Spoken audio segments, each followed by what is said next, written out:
తాత ఏం చేస్తున్నావు తాత? ఇక్కడ మల్లన్నకు లగ్గం పట్నం వేసిన అగో మీద ఉన్నది పొప్పడ, అగో దేవింది పందిరి, ఇగో ఇక్కడ గద్దె, అక్కడ మల్లన్నను ఖ్యాతమ్మ, ఇగో లక్ష్మీదేవి పాట మన మన కేదార్ నోములు కాబట్టి పెట్టుకుంటారా? అది అందరం పెట్టుకోవచ్చు, నోములు ఉన్నోళ్ళే.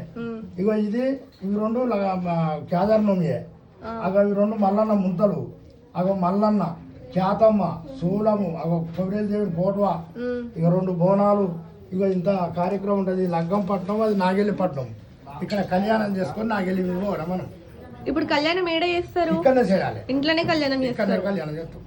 ఇక్కడ చేసుకున్నాక మళ్ళీ అందరం తీసుకుపోయి నాగెల్లి మీద పెట్టి అప్పుడు పొద్దుగా దాకా కథ ప్రారంభం అవుతుంది. ఈ పొప్పడి అనేది ఎందుకు వేస్తారు? ఈ పొప్పడి ఎందుకంటే మల్లన్నకు శ్రేష్టమే పొప్పడ. ఏమి లేనోడు, ఇప్పుడు ఈ దేవుడు లేనోళ్ళు కూడా పొప్పడి వేసుకొని కూడా బోనాలు చేస్తారు. అంటే పట్నాలు లేనోళ్ళు కూడా బోనాలు చేస్తారు.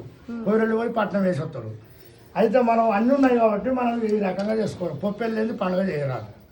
తాత పూలు ఎందుకు అట్లా కట్టిరాడా? ఆ పువ్వులు మల్లన్నకు బంతి పువ్వులతోనే సంబరం. 2 బోనాలు, బంతి పువ్వులు, దీంతోనే మనం సంబరం.